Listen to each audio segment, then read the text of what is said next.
ವಂದನೆ ಸಲ್ಲಿಸ್ತಾ ಇದ್ದೀವಿ. ಯಾಕಂದ್ರೆ ಯಾರು ಚಲೋ ಚಲೋ ಕಾರ್ಯ ಮಾಡ್ತಾರೋ, ಜನರ ಕಣ್ಣೀರು ಒರೆಸ್ತಾರೋ ಅಂಥವ್ರು ಜಯಂತಿಗಳನ್ನು ಮಾಡುವ ಮೂಲಕ ಸರ್ಕಾರ ಘನತೆ ಗೌರವವನ್ನು ಹೆಚ್ಚಿಸ್ಕೊಳ್ತಾ ಇದೆ. ಇಲ್ಕಲ್ಲದ ಡಾಕ್ಟರ್ ಮಹಾಂತ ಶಿವಯೋಗಿಗಳವರ ಒಂದು ಜನ್ಮದಿನವನ್ನು ವ್ಯಸನ ಮುಕ್ತ ದಿನ ಅಂತ ಇಡೀ ರಾಜ್ಯದ ಎಲ್ಲ ಹಳ್ಳಿ ಹಿಡ್ಕೊಂಡು ಬೆಂಗಳೂರು ತನೂ ಈ ಕಾರ್ಯಕ್ರಮ ನಡೆದಿದೆ. ಇದು ಎಲ್ಲರಿಗೂ ಒಂದು ಸ್ಫೂರ್ತಿ. ಯಾಕಂದ್ರೆ ಮಹಾಂತ ಶಿವಯೋಗಿಗಳ ಬದುಕು ಬರಹ ಅವ್ರ ಜೀವನ ಭಾಳ ನಮ್ಮ ಶಿವಬಸವ ಮಹಾಸ್ವಾಮಿಗಳು ಭಾಳ ಕಡಿಮೆ ಸಮಯದಲ್ಲಿ ಭಾಳ ಒಳ್ಳೆಯ ರೀತಿಯಿಂದ ಹುಟ್ಟಿದ ಹಿಡ್ಕೊಂಡು ಇಸ್ವಿ ಹಿಡಿದು ಪೂರ್ತಿ ಅವ್ರ ತತ್ವ ಬಿಡಲಿಲ್ಲ. ಈ ಕಡೆ ಕಣ್ಣೀರು ಒರೆಸ್ತಕ್ಕಂಥ ಕಾರ್ಯನು ಮಾಡಿದ್ರು ಅಂತಕ್ಕಂಥದ್ದು ನಮಗೆಲ್ಲರಿಗೂ ಚಿತ್ರಣನೇ ಕಣ್ಮುಂದೆ ಬರಂಗ ಅಪ್ಪಗಳು ಹೇಳಿದ್ದಾರೆ. ಅಂತ ಪೂಜ್ಯರ ಶ್ರೀಚರಣಕ್ಕೂ ಶಂಕರಲಿಂಗ ಮಹಾಸ್ವಾಮಿಗಳವರು, ಸಿದ್ಧಬಸವ ಮಹಾಸ್ವಾಮಿಗಳವರ ಶ್ರೀಚರಣಕ್ಕೂ ತಮ್ಮೆಲ್ಲರಿಗೂ ಭಕ್ತಿಪೂರ್ವಕ ಶರಣು ಶರಣಾರ್ಥಿ. ಆತ್ಮೀಯ ಪ್ರೀತಿಯ ವಿದ್ಯಾರ್ಥಿಗಳೇ, ಇಲ್ಲಿ ನಿಮಗೆ ಯಾಕೆ ಕರೆದಾರ, ಏನು ಉದ್ದೇಶದ, ನಿಮಗೆಲ್ಲ ಕ್ಲಾಸ್ ಅವ, ಅದಕ್ಕಿಂತನೂ ಇದು ಕಡಿಮೆ ಇಲ್ಲ ಅಂತ ತಿಳ್ಕೊಂಡೆ ನಿಮಗೆ ಕರೆದ. ಒಂದೊಂದು ಕ್ಲಾಸು ಭಾಳ ಇಂಪಾರ್ಟೆಂಟ್ ಇರ್ತದೆ, ಅದಕ್ಕಿಂತನೂ ಮಹತ್ವದ ಅಂತ ತಿಳ್ಕೊಂಡು ಇಲ್ಲಿ ನಿಮಗೆಲ್ಲರಿಗೆ ಕರೆದು ಡಾಕ್ಟರ್ ಮಹಾಂತ ಶಿವಯೋಗಿಗಳವರ ಒಂದು ಜಯಂತಿಯನ್ನು ಇಲ್ಲಿ ಆಚರಿಸ್ತಾ ಇದ್ದೀವಿ. ಯಾಕೆ ಈ ಕಾರ್ಯಕ್ರಮ, ಇದ್ರ ಉದ್ದೇಶ ಏನು? ಇವತ್ತು ನೀವು ನೋಡ್ರಿ, ಇಡೀ ನಮ್ಮ ಭಾರತ ದೇಶದಾಗ ಹೆಚ್ಚು ದುಂದು ವೆಚ್ಚಾಗೋದು, ನಮ್ಮ ಶರೀರ ಕೆಡಿಸ್ಕೊಂಬೋದು ಎದ್ರದಿಂದ ಅಂದ್ರೆ ದುರ್ಗುಣ, ದುಶ್ಚಟ, ಇತ್ತೀಚೆಗೆಲ್ಲ ಡ್ರಗ್ಸು, ಮತ್ತೊಂದು ಭಾಳ ಒಂದು ಜೀವನಕ್ಕೆ ಒಂದು ರೀತಿ ಜೀವ ಇದ್ದು ಇಲ್ಲದಂಗೆ ಮಾಡ್ತಕ್ಕಂಥದ್ದೇ ಚಟ. ಆ ಚಟವನ್ನು ಈ ರಾಜಕೀಯ ಚುನಾವಣೆ ಇದ್ದಾಗ ಅದರದಿಂದ ಎಷ್ಟೋ ಮನೆಗಳೆಲ್ಲ ಹಾಳಾಗ್ತಾವೆ. ಮತ್ತು ನಾನು ಇತ್ತೀಚೆಗೆ ಯೂಟ್ಯೂಬ್ದಲ್ಲಿ, ವ್ಯಾಟ್ಸಪ್ದಲ್ಲಿ ನಾನು ನೋಡಿದ್ದೆ, ಜನವರಿ 1 ತಾರೀಕು ಬರೋಣಕ್ಕೆ ಅವತ್ತು ಹೊಸ ವರ್ಷ ಅಂತ ತಿಳ್ಕೊಂಡು ನಮ್ಮ ಭಾರತೀಯರಿಗೆ ಹೊಸ ವರ್ಷ ಅಂದರೆ ಉಗಾದಿ. ಯಾವಾಗ ಪ್ರಕೃತಿ ಹಸಿರು ಆಗ್ತದೋ ಅದೇ ನಮಗೆ, ಯಾಕೆ ನಮ್ಮ ಮೊದಲನೇ ಗುರುನೇ ಅದು ಪ್ರಕೃತಿ. ಅದು ಗಿಡ ಮರ ಪರಿಸರ ಇದು ಏನಿದೆನೋ ಅದು ನಮಗೆಲ್ಲ ರೀತಿಯ ಪಾಠ ಕಲಿಸ್ತದೆ. ನಮಗೆ ಅದು ಕೊಟ್ಟಿನೊಟ್ಟು ಮತ್ತೊಂದು ಹೋಲಿಕೆ ಮಾಡೋಕ್ಕಾಗಲ್ಲ, ಅಷ್ಟು ಚಲೋ ಅದು. ಅಂಥ ಪ್ರಕೃತಿ ಅದು ಯಾವಾಗ ಹಸಿರು ಆಗ್ತದೋ ಅವತ್ತೇ ನಮಗದು ಹೊಸ ವರ್ಷ. ಅಂಥ ಒಂದು ನಮ್ಮ ಭಾರತ ಸಂಸ್ಕೃತಿ ಪರಂಪರೆ ಇತ್ತೀಚೆಗೆ ನೋಡ್ತಾ ಇದ್ದೀವಿ. ಜನವರಿ 1 ಬಂತಂದರೆ ಎಷ್ಟೋ ಜನರಿಗೆ ನಡ್ಲಿಕ್ಕಾಗಲ್ಲ, ಎಷ್ಟೋ ಜನರಿಗೆ ಕೋಟ್ಯಾಧೀಶರ ಮಕ್ಕಳು ಇಡೀ ಅವ್ರ ಶರೀರ ಮ್ಯಾಗ ಏನದ ಅನ್ನೋದು ಅದು ಭಾನ್ ಕೂಡ ಇರಲ್ಲ. ಅಂಥ ಒಂದು ಕೆಟ್ಟ ಪರಿಸ್ಥಿತಿ ನಮ್ಮ ಭಾರತದಲ್ಲಿ ಇವತ್ತು ನಾವು ನೋಡ್ತಾ ಇದ್ದೀವಿ.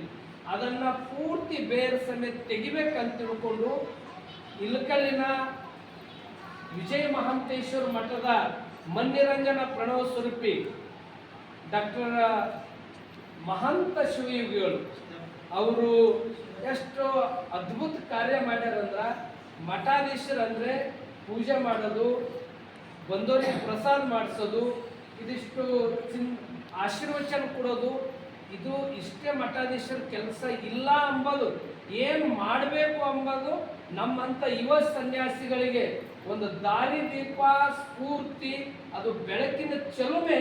ಅದು ಯಾರಾದ್ರೂ ಇದ್ರೆ ಅದು ಡಾಕ್ಟರ್ ಮಹಾಂತ ಶಿವಯೋಗಿಗಳು.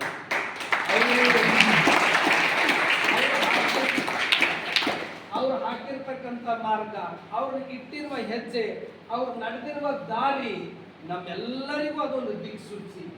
ನಿಜಕ್ಕೂ ಒಬ್ಬ ಮಠಾಧೀಶರಾಗಿ ಏನೆಲ್ಲ ಮಾಡ್ಬೋದು ಅಲ್ಲಿಕ್ಕೆ ಇಂದಿನ ನಮ್ಮಂಥ ಯುವ ಸನ್ಯಾಸಿಗಳಿಗೆ ಅದು ಒಂದು ಸ್ಫೂರ್ತಿ ಚೆಲುವೆ ಯಾರಾದರಿದ್ರೆ ಅದು ಇಲಕಲ್ಲಿನ ವಿಜಯ ಮಹಾಂತೇಶ್ವರ ಮಠದ ಡಾಕ್ಟರ್ ಮಹಾಂತ ಶಿವಯೋಗಿಗಳು.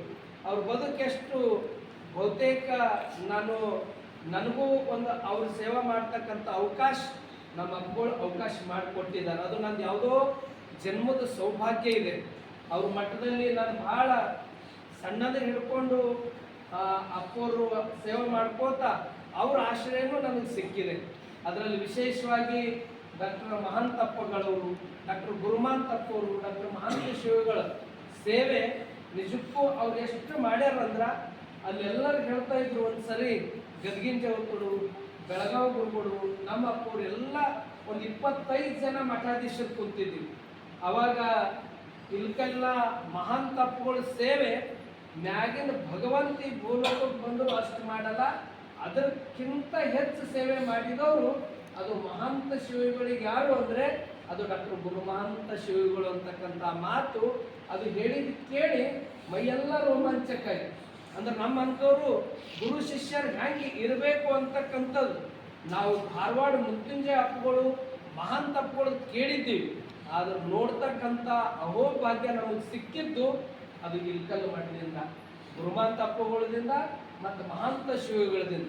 ಅವರು ಯಾವ ರೀತಿ ಮಠಾಧೀಶರು ಕೇವಲ ಇಷ್ಟಕ್ಕೆ ಸೀಮಿತ ಆಗಬಾರ್ದು, ಕೇವಲ ಅವ್ರು ಹೇಳಿಲ್ಲ, ಅದು ಬದುಕಿ ಅವರು ಆ ಮಾರ್ಗದಲ್ಲಿ ನಡ್ಕೊಂಡು ನಮಗೊಂದು ದಿಕ್ಸೂಚಿಯಾಗಿದ್ದಾರೆ.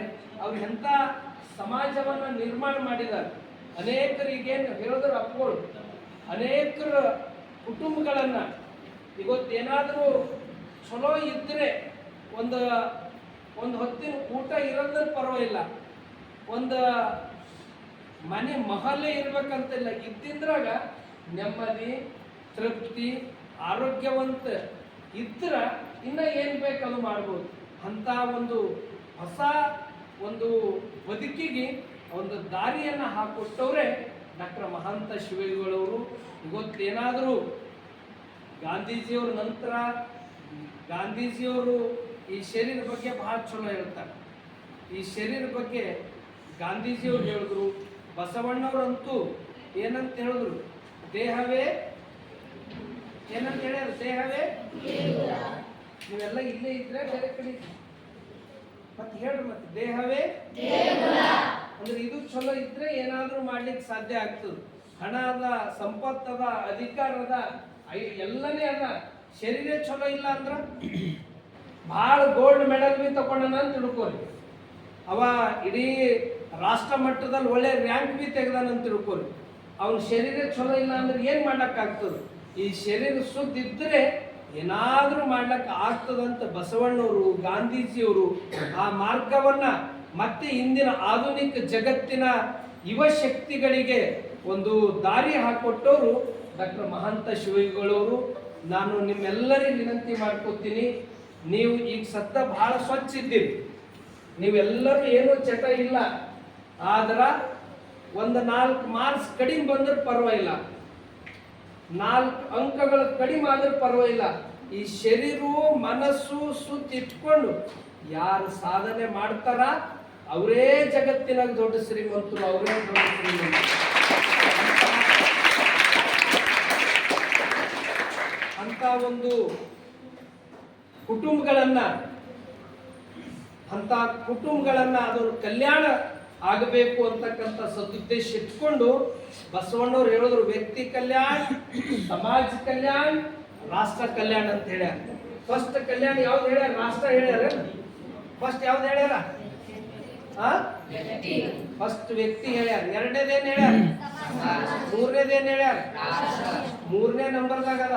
ಫಸ್ಟ್ ನಾವು ಸ್ವಚ್ಛ ಇರ್ಬೇಕಂತ, ನಾವು ಈ ಇಂದ್ರಿಯಗಳ ಮ್ಯಾಗ ಜಯ ಸಾಧಿಸ್ಬೇಕಂತ ಇಂಥ ಒಂದು ಸ್ವತಃ ಜೋಳಿಗೆ ಹಿಡ್ಕೊಂಡು ಮನೆಗೆ ಅಡ್ಡಾಡಿ, ನಿಮ್ದು ಜೋಳ ಬೇಡ, ನಿಮ್ ಬೇಳೆ ಬೇಡ, ನೀವು ಕೊಡ್ತಕ್ಕಂಥ ಹಣನೂ ಬೇಡ, ನಿಮ್ಮಲ್ಲಿ ಇದ್ದಿದ್ದ ಚಟ ಕೊಟ್ಟರು ಸಾಕು, ನಾನು ಕೋಟಿ ನೀವು ದುಡ್ಡು ಕೊಟ್ಟಂಗಂತ ಹೇಳಿ ಆ ರೀತಿ ಬದುಕಿ ಬಾಳಿ ಆ ಒಂದು ಇಷ್ಟೆಲ್ಲ ಜೋಳಿಗೆ ಹಿಡ್ಕೊಂಡು ಈ ಕಡೆ ಸಮಾಜ ವ್ಯಸನ್ಮುಕ್ತ ಸಮಾಜ ನಿರ್ಮಾಣ ಮಾಡಿದವರು ಮಹಾಂತ ಶಿವಗಳವರು. ಅದರ ಜೊತೆ ಬಸವ ತತ್ವವನ್ನ ಚಾಚೂ ತಪ್ಪದೆ ಕೇವಲ ನೀವೆಲ್ಲ ಚಿಂತ ಕಡೆನ ಕೇವಲ ಬಸವ ತತ್ವ ಹೇಳೋದಲ್ಲ, ಅದು ಬದುಕಿ ಬಾಳಿ ಆ ತತ್ವವನ್ನ ಅಕ್ಷರಶಃ ಜೀವನದಲ್ಲಿ ಅಳವಡಿಸ್ಕೊಂಡವ್ರು. ಹೇಳೋರ ಸಂಖ್ಯೆ ಬಹಳ ಅದ, ಕೇಳೋರ ಸಂಖ್ಯೆನೂ ಬಹಳ ಅದ, ಆದ್ರೆ ಆಚರಣೆ ತರ್ತಕ್ಕಂಥವ್ರು ವಿರಳರು. ಹುಡ್ತಕ್ಕಂಥ ಸಂಖ್ಯೆ ಬಹಳಷ್ಟದ, ಸಾಯ್ತಕ್ಕಂಥ ಸಂಖ್ಯೆನೂ ಬಹಳಷ್ಟದ, ಆದ್ರೆ ಸತ್ರು ಬಿ ಉಳಿತಕ್ಕಂಥ ಸಂಖ್ಯೆ ಬಹಳ ಕಡಿಮೆ ಅದ. ಇವತ್ತು ಅವ್ರು ಲಿಂಗೈಕ್ಯ ಆಗಿರ್ಬೋದು, ಇವತ್ತಿಗೂ ಅವ್ರ ಹೆಸರು ಅಮರದ, ಅವ್ರ ಹೆಸರು ಅದು ಯಾವಾಗಲೂ ಅಮರಾಗಿರ್ತದೆ. ಯಾಕಂದ್ರೆ ಅವ್ರ ಕಾರ್ಯಗಳು, ಅವ್ರು ಮಾಡಿದ್ದು, ಯಾಕಂದ್ರೆ ನಾವು ಇದ್ದಾಗ ಅಡ್ಡೆ ಅಂತಲ್ಲ, ನಾವು ಹೋದರೂ ನಮಗ ನೆನ್ಸಂಗ ಮಾಡ್ಕೋಬೇಕಾದ್ರ ನಾವು ಒಳ್ಳೇದು ಒಳ್ಳೇದು ಒಳ್ಳೇದು ಒಂದೊಂದು ನಿಮಿಷ ಒಂದೊಂದು ಮಿನಿಟ್ ಕೂಡ ನಮಗೆ ಬಹಳ ಅಮೂಲ್ಯ ಸಮಯ. ಆ ಸಮಯನ್ನ ಸದ್ಬಳಕೆ ಮಾಡಿಕೊಂಡು ಒಳ್ಳೆ ರೀತಿಯಿಂದ ಸಮಾಜವನ್ನು ನಮ್ದಿಂದ ಎಷ್ಟಾಯಿತು ಅಂತ ಒಳ್ಳೇದು ಮಾಡಬೇಕನ್ನೋದೇ ಅದು ಡಾಕ್ಟರ್ ಮಹಾಂತ ಶಿವಗಳವರು ಹಾಕಿ ಕೊಟ್ಟಿದ್ದಾರೆ. ಅಂತ ಪೂಜ್ಯರು ನಿಜಕ್ಕೂ ನಮ್ಮೆಲ್ಲ ಅದು ಹೇಳ್ತಾರೆ. ನಮ್ಮ ಡಾಕ್ಟರ್ ಎಂ ಕಲಬುರ್ಗಿ ಸರ್ ಅವ್ರು ಹೇಳಿರ್ತಕ್ಕಂಥದ್ದು, ಇಡೀ ನಾಡಿನಾಗ ವಿರಕ್ತ ಪರಂಪರೆಗಳಿಗೆ ಒಂದು ಮಾದರಿ ಮಠ ಅಂದ್ರೆ ಅದು ಇಲ್ಕಲ್ಲದ ಮಠ. ಗುರುಸ್ಥಳಗಳ ಮಠಗಳಿಗೆ ಇಡೀ ನಾಡಿನಲ್ಲಿ ಮಾದರಿ ಮಠ ಅಂದ್ರೆ ಅದು ಭಾಲ್ಕಿ ಮಠ ಅಂತಕ್ಕಂಥ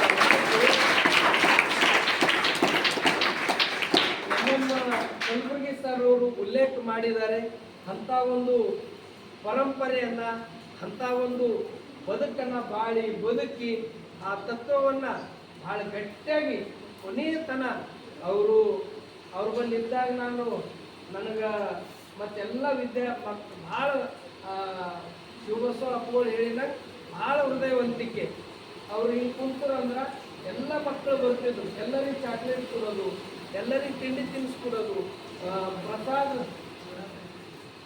ವಿಶೇಷವಾಗಿ ಮಕ್ಕಳಿಗಂದ್ರೆ ಚೂಡ ಬಜ್ಜಿ ಕೊಡೋದು, ಹಿಂಗೆಲ್ಲ ಮಠದಾಗ ಖಾಲಿ ಕುಂತ ಎಲ್ಲ ಮಕ್ಕಳು ಓಡಿ ಬರ್ತಿದ್ರು. ಒಂದು ದಿನ ನನಗೆ ಅವ್ರ ಜೊತೆ ಕರ್ಕೊಂಡು ಹೋಗಿ ಅಲ್ಲೊಂದು ಸಮಾಧಿ ಸ್ಥಳ ಅದನ್ನ ಆ ಗದಿಗೆ ಕಡೆ ಭಾಳ ಸುಂದರ ಕಟ್ಟಿವು. ಅವ್ರಂದ್ರು, ನೋಡ್ರಿ ನನಗ ಎಲ್ಲ ಮುಗಿದಾಗ ಇದೇ ಜಾಗದಾಗ ನಂಗೆ ಇಲ್ಲೇ ತರ್ತಾರ, ನಂಗೆ ಇಲ್ಲೇ ಕೊನೆ ಇದ್ರಾಗೆ ಅದ ನೋಡ್ರಿ ಅಂತ ನನಗೆ ಭಾಳ ಇದರಲ್ಲಿ ತೋರಿದ್ರು. ಅಂದ್ರೆ ಹುಟ್ಟು ಸಾವು ಸಮವಾಗ ಅದಂತೆ ಅದು ತೋರಿಸಿ ಬಾಳಿ ಬದುಕಿದವರು ಮಹಾಂತ ಶಿವಗಳವರು. ಅವ್ರು ಮಾಡಿದ ಕಾರ್ಯ ಅದಾಗಿದೆ. ಅವ್ರ ಕಾರ್ಯನೇ ಇವತ್ತು ನೋಡಿ ನಮ್ಮ ದೇಶದಾಗ ಎಷ್ಟು ಯುವಶಕ್ತಿ ಇವತ್ತು ನಾವು ನೋಡ್ತಾ ಇದ್ದೀವಿ. ವ್ಯಸನ ಮುಕ್ತದಿಂದ ಇಡೀ ಅವ್ರ ಜೀವನನೇ ಅದು ಅವರು ರಸ್ತೆ ಬರಂಗೆ ಮಾಡ್ಕೊತಾ ಇದ್ದಾರೆ. ಇದರಿಂದ ಮಹಾಂತ ಶಿವಗಳ ಜಯಂತಿಯಿಂದ ಸಂಕಲ್ಪ ಮಾಡಬೇಕು ಪ್ರತಿಯೊಬ್ಬರು ಯುವಶಕ್ತಿ. ಇಂದಿನಿಂದ ನಾನು ಇವೆಲ್ಲ ಚಟಗಳನ್ನು ಬಿಟ್ಟು ಏನು ಇಂಕಲ್ ಅಪ್ಪೋರು ಜೋಳಗಿದಾಗ ಮಹಾಂತ ಜೋಳಗಿದಾಗೆ ನಾನು ಚಟಗಳನ್ನ ಹಾಕಿ ಇವತ್ತಿನಿಂದ ಸನ್ಮಾರ್ಗದಲ್ಲಿ ಇರ್ತೀನಿ ಅಂತಕ್ಕಂಥ ಇಡೀ ನಮ್ಮ ನಾಡಿನಲ್ಲಿ ಇರ್ತಕ್ಕಂಥವ್ರು ಆ ಸಂಕಲ್ಪ ಮಾಡಿ ಇದ್ದಿದ್ದ ಚಟಗಳನ್ನು ಬಿಟ್ಟು, ಯಾಕಂತಂದ್ರೆ ಚಟಗಳು ನಾವು ತಾಯಿ ತಂದೆ ಕಣ್ಣು ತಪ್ಪಿಸ್ಬೋದು, ದೊಡ್ಡವ್ರಿಗೆ ಕಣ್ಣು ತಪ್ಪಿಸ್ಬೋದು, ಮತ್ತು ಆತ್ಮಸಾಕ್ಷಿ ಅನ್ನೋದಿರ್ತದ. ಅದು ಆತ್ಮಸಾಕ್ಷಿಯಾಗಿ ನಮ್ಮ ಮನಸ್ಸಿಗೆ ನಾವು ಒಂದು ಸಂಕಲ್ಪ ಮಾಡಿಕೊಂಡು ಆ ಚಟಗಳನ್ನು ಬಿಟ್ಟಾಗ ಸಮಾಜ, ಆ ಮನೆ, ಆ ಕುಟುಂಬ, ಆ ರಾಷ್ಟ್ರನೇ ಅದು ಕಲ್ಯಾಣ ಆಗ್ತದ. ನಿಮ್ಮ ಅಭಿವೃದ್ಧಿ ಅಂದ್ರೆ ಯುವಶಕ್ತಿ ಅಭಿವೃದ್ಧಿ ಅಂದ್ರೆ ಅದು ಭಾರತ ಅಭಿವೃದ್ಧಿ ಆದಾಗ, ಯುವಶಕ್ತಿ ಅದು ಪ್ರಗತಿ ಆಯ್ತಂದ್ರೆ ಇಡೀ ಪ್ರಪಂಚದ ಪ್ರಗತಿ ಆದಾಗ ನೀವು ಎಲ್ಲಕ್ಕಿಂತ ಆರೋಗ್ಯದಿಂದ ಚಲೋ ಇರಬೇಕಾದ್ರೆ ಬಸವಣ್ಣವ್ರು ಕೊಟ್ಟಂತ ಸಂದೇಶ ದೇಹವೇ ದೇಗುಲ, ಅದನ್ನ ಇಟ್ಕೊಂಡು ಹೆಜ್ಜೆ ಇಡಬೇಕು ಅಂತಕ್ಕಂಥ ಮಾತನ್ನು ತಿಳಿಸಿ ನಮ್ಮೆಲ್ಲರಿಗೂ ಒಂದು ಶಕ್ತಿ, ಒಂದು ದಾರಿ, ಒಂದು ದಿಕ್ಸೂಚಿ, ಆ ಹೊಸ ಒಂದು ಆಯಾಮವನ್ನ ಹಾಕಿ ಕೊಟ್ಟವರು ಮಹಾಂತ ಶಿವಗಳವರು. ಅವರ ಜಯಂತಿ ನಮ್ಮೆಲ್ಲರಿಗೂ ಅದೊಂದು ದಾರಿ ದೀಪ ಅಂತಕ್ಕಂಥ ಮಾತನ್ನು ತಿಳಿಸಿ ಈ ಸಂದರ್ಭದಲ್ಲಿ ನಾನು ಶಿವಬಸವ ಅಪ್ಪಗಳಿಗೆ ಹೇಳಿದ ತಕ್ಷಣ ಅವರು ಮೊದಲು ದುರ್ಯೋರಿಗೆ ಹೇಳಿದ್ದೀವಿ, ಮತ್ತು ಶಿವಬಸವ ಅಪ್ಪ ನೆನಪಾಯಿತು. ಯಾಕೆ ಇವರು ಬಹಳ ದೈವಿ ಶಕ್ತಿಗಳಿದ್ದಾರೆ. ಯಾಕೆ ಇವರು ಜನ್ಮ ಆ ಸೌದಿಯಲ್ಲೇ ಜನ್ಮ ತಾಳಿದ್ರು. ಮೊಟ್ಟ ಮೊದಲು ಪಟ್ಟಾಭಿಷೇಕ ಆಗಿತ್ತು ಮಹಾಂತ ಶಿವಗಳಿಗೆ ಎಲ್ಲಿ? ಯಾವ ಊರಲ್ಲಿ? ಸೌದಿಯಲ್ಲಿ. ಸೌದಿಯಲ್ಲೇ ಜನ್ಮ ತಾಳಿದವರು ಶಿವಬಸವ ಮಹಾಸ್ವಾಮಿಗಳು. ಅವ್ರ ಕಡೆಯೇ ಆಗ್ಬೇಕಂತ ನಮ್ಮ ರಾಜು ಡೋಬ್ರೆಯವ್ರು ಹೇಳಿದ್ರು. ಸೆಲೆಕ್ಟ್ ಪರ್ಸನಾಲಿಟಿ ಅವ್ರಿಗೆ ಬಹಳ ಮತ್ತು ನಮ್ಮ ಬೀದರ್ ವಿಶ್ವವಿದ್ಯಾಲಯದ ಮೊದಲನೇ ಸನ್ಯಾಸಿಗಳು ಯಾರು?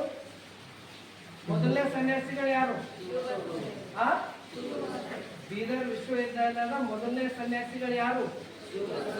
ಶಿವಬಸವ. ಮತ್ತು ನಮ್ಮ ಭಾಲ್ಕಿ ಮಠದಿಂದ ಮೊಟ್ಟ ಮೊದಲು 1000 ವಚನಗಳು ಹೇಳಿ ಫಸ್ಟ್ ಬಂದವರು ಯಾರು? ಶಿವಬಸವ. ಅಂತ ಪೂಜ್ಯರು ಬಹಳ ಮನಸ್ಸು, ಅವ್ರ ಭಾವ, ಅವರು ಎಲ್ಲವೂ ಬಹಳ ಪರಿಶುದ್ಧ ಇದೆ ಅವ್ರದಿಂದ. ಇತ್ತೀಚೆಗೆ ಅಪ್ಪಗಳು ಬಹಳ ಖುಷಿಪಟ್ಟು ಈ ವಚನ ಅಲ್ಲಮನ ವಚನದ ಒಂದು ಚಿಂತನೆ ನಡೀತದೆ. ಅದರಲ್ಲೆಲ್ಲ ಬಹಳ ಚಲೋ ಅದಕ್ಕೆ ವ್ಯಾಖ್ಯಾನ ಕೊಡ್ತಕ್ಕಂಥವ್ರು ಶಿವಬಸವ ಸ್ವಾಮಿಗಳು, ಸಿದ್ಧಬಸವ ಸ್ವಾಮಿಗಳು ಎಲ್ಲ ಪೂಜ್ಯರು ನೀಡ್ತಾರೆ. ಅದರಾಗ ಗುರುಗಳಿಗೆ ಬಹಳ ವಿಶೇಷ ಇದೆ. ಅಂತ ಶಿವಬಸವ ಗುರುಗಳು ಇವತ್ತಿನ ದಿನ ಬಹಳ ಒಳ್ಳೆ ರೀತಿಯಲ್ಲಿ ಕಡಿಮೆ ಸಮಯದಲ್ಲಿ ಇಡೀ ಇಳಕಲ್ ಮಠದ ಚಿತ್ರಣನೇ ಮುಂದೆ ತಂದು ಕೊಟ್ಟಿದ್ದಾರೆ. ಎಲ್ಲ ಯುವಕರಿಗೆ, ಮಕ್ಕಳಿಗೆ ನಾನು ಕೇಳ್ಕೊಳ್ಳೋದು, ಈ ಶರೀರ ಮತ್ತೆ ಬರೋದಲ್ಲ, ಇದು ಜೀವನ ಅಂತಕ್ಕಂಥದ್ದು ಮತ್ತೆ ಭೂಲೋಕಕ್ಕೆ ಬರಲ್ಲ. ಬಂದಿದ್ದೀವಿ ಅಂದಾಗ ಇದು ಸುದ್ದಿ ಇಟ್ಕೊಂಡು ನಾವು ಕಾರ್ಯ ಮಾಡಬೇಕು ಅಂತಕ್ಕಂಥ ಮಾತನ್ನು ತಿಳಿಸಿ ಎಲ್ಲರಿಗೂ ಭಕ್ತಿಪೂರ್ವಕ ಶರಣಾರ್ಥಿ.